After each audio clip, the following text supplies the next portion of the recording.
राजनाथ सिंह के बयान पर कांग्रेस हमलावर। भारत चीन सीमा विवाद को लेकर केंद्र सरकार पर हमला बोलते हुए कांग्रेस के पूर्व अध्यक्ष राहुल गांधी ने कहा कि रक्षा मंत्री राजनाथ सिंह के बयान से साफ हो गया है कि पीएम मोदी ने देश को गुमराह किया था।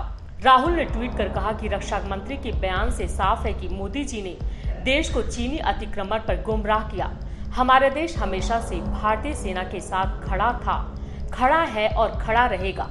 उन्होंने पीएम मोदी से सवाल किए कि आप कब चीन के खिलाफ खड़े होंगे और चीन से हमारे देश की जमीन कब वापस लेंगे। चीन के साथ चल रहे सीमा विवाद को लेकर रक्षा मंत्री राजनाथ सिंह ने मंगलवार को लोकसभा में बयान दिया। राजनाथ सिंह के बयान से कांग्रेस अध्यक्ष राहुल गांधी ने पीएम मोदी के दावे पर सवाल उठाए। राहुल ने ट्वीट कर कहा कि रक्षा मंत्री के बयान से साफ है कि मोदी जी ने देश को चीनी अतिक्रमण पर गुमराह किया। हमारा देश हमेशा से भारतीय सेना के साथ खड़ा था और खड़ा रहेगा।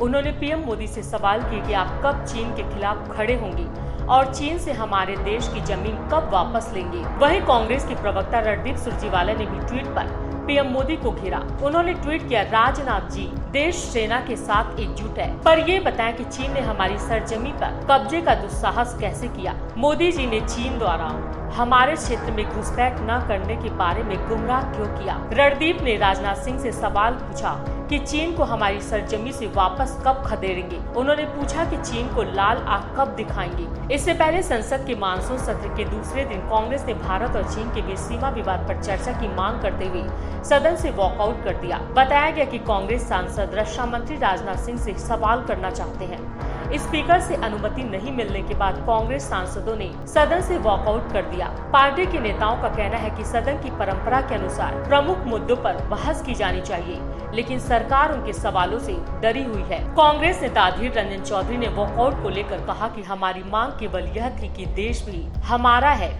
यह देश केवल राजनाथ सिंह जी का नहीं है, यह देश हम सभी का है।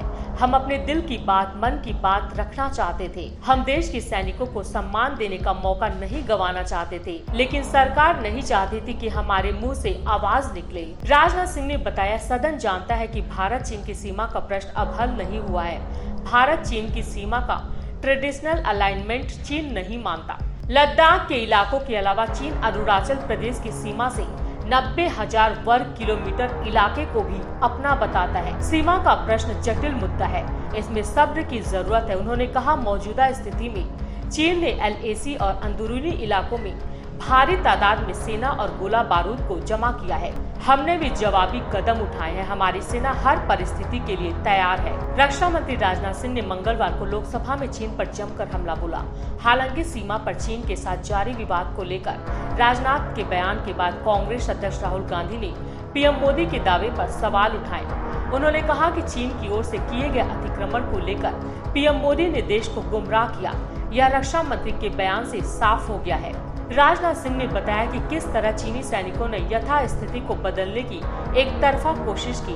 उन्होंने भारतीय सेना के शौर्य की तारीफ करते हुए कहा कि हम अपनी सीमा की सुरक्षा में सफल रहे हैं। उन्होंने कहा कि इस तनाव भरे माहौल में हमारे बहादुर जवानों ने जहां संयम की जरूरत थी वहां संयम रखा और जहां शौर्य की जरूरत थी वहां शौर्य प्रदर्शित किया। भारत के रक्षा मंत्री राजनाथ सिंह ने मंगलवार को संसद में खड़े होकर चीन को जो कड़ा संदेश दिया, उसका असर यह हुआ कि चीन की बौखलाहट साफ नजर आने लगी है। चीन का सरकारी अखबार ग्लोबल टाइम्स है, जिसे वहां की सरकार का मुखपत्र माना जाता है और उसमें छपी बातों को सरकार की बात माना जाता है। अब ग्लोबल टाइम्स में हेडिंग दी गई है, चीन शांति और युद्ध के लिए तैयार है। ग्लोबल टाइम्स का यह ओपिनियन पोस्ट वहां के एडिटर इन चीफ ने लिखा है। उन्होंने लिखा कि रक्षा मंत्री राजनाथ सिंह ने भारत चीन विवाद को लेकर शांति की बात पर जोर देते हुए भारतीय सेना की बहादुरी की बखान किया। उनके संबोधन का बाद वाला हिस्सा मुख्य अंश था। लेख में लिखा गया है कि इन दिनों बॉर्डर पर भारतीय सेना की मूवमेंट कम हुई है, जो राजनाथ सिंह के बयान से मेल खाती है। यह चीन की PLA की मजबूत दबाव का परिणाम है। हालांकि आपको बता दें कि यह सिर्फ चीन की बौखलाहट है, जिसमें आकर वहां की सरकार अपनी मीडिया के जरिए प्रोपेगेंडा फैलाना चाह रही है और ऐसे लेख लिखवा रही है। इस लेख के अंत में लिखा गया, चीन को भारत चीन सीमा विवादों के शांतिपूर्ण समाधान के लिए प्रयास करते रहना चाहिए, लेकिन अपनी सेना को तैयार रखना चाहिए। मजबूत सैन्य दबाव के बिना भारत सीमा मुद्दों पर व्यवहार नहीं करेगा। सेना की ऐसी धमकी चीन पहले भी कई बार देता रहा है, जब भी भारत की ओर से चीन पर दबाव बढ़ाया जाता है तब वह ऐसे ही बयानबाजी करता है। खबरों में बने रहने के लिए चैनल को सब्सक्राइब करें और ये बेल आइकन जरूर दबाएं।